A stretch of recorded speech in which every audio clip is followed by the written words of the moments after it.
നല്ലൊരു അടിപൊളി ഇളനീർ പായസം ഉണ്ടാക്കിയാലോ. 4 കരിക്കാണ് ഞാനിവിടെ എടുത്തിരിക്കുന്നത്. ഇതിന് വേണ്ടിയിട്ട് ആവശ്യമുള്ള സാധനങ്ങളെന്ന് പറയുന്നത് ചവ്വരിയും അണ്ടിപ്പരിപ്പും മുന്തിരിയും പിന്നെ മിൽക്ക് മെയ്ഡും ആവശ്യത്തിന് പഞ്ചസാരയാണ്. അതുപോലെ കരിക്ക് ഇളക്കി എടുത്ത് വെക്കണം. കുറച്ച് കരിക്ക് കട്ട് ചെയ്ത് ചെറിയ ചെറിയ പീസാക്കി എടുക്കണം. അത് പായസത്തിൽ ഇടയ്ക്കിടയ്ക്ക് കടിക്കാൻ കിട്ടാൻ വേണ്ടിയിട്ടാണ്. പിന്നെ കരിക്കിൻ്റെ വെള്ളം കൂടി വേണം കേട്ടോ.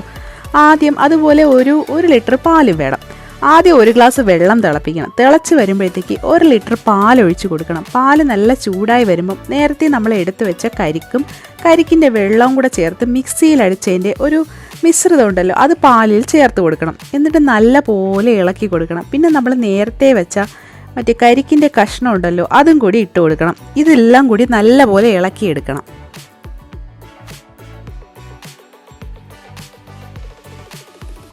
അത് കഴിഞ്ഞ് വേവിച്ച് വെച്ച ചവ്വരി കൂടി ചേർത്ത് നല്ല പോലെ ഇളക്കിയെടുത്ത് പിന്നെ മധുരത്തിന് ആവശ്യമായ പഞ്ചസാര, അതൊക്കെ ഓരോരുത്തരുടെയും മധുരത്തിനനുസരിച്ച് കൂട്ടിയും കുറച്ചും ഒക്കെ ചേർക്കാം.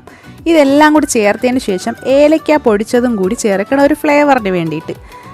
ഈ സമയത്തെല്ലാം തീ ലോ ഫ്ലെയിമിൽ വേണം വയ്ക്കാൻ വേണ്ടിയിട്ട്.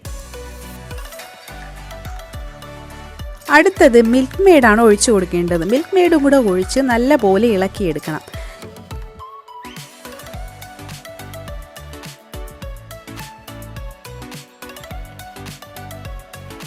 എല്ലാം കൂടി ഒന്ന് വെന്ത് വരുമ്പോഴത്തേക്ക് നെയ്യിൽ അണ്ടിപ്പരിപ്പും മുന്തിരിയൊക്കെ വറുത്ത് ഇട്ട് കൊടുക്കണം. അപ്പോഴത്തേക്ക് കരിക്കിൻ്റെ പായസം റെഡി ആയിട്ടുണ്ട്. ഇനി നമുക്ക് സെർവ് ചെയ്യാം. വീഡിയോ ഇഷ്ടമായാൽ ലൈക്ക് ചെയ്യാനും സബ്സ്ക്രൈബ് ചെയ്യാനും മറക്കരുതേ. Bye bye.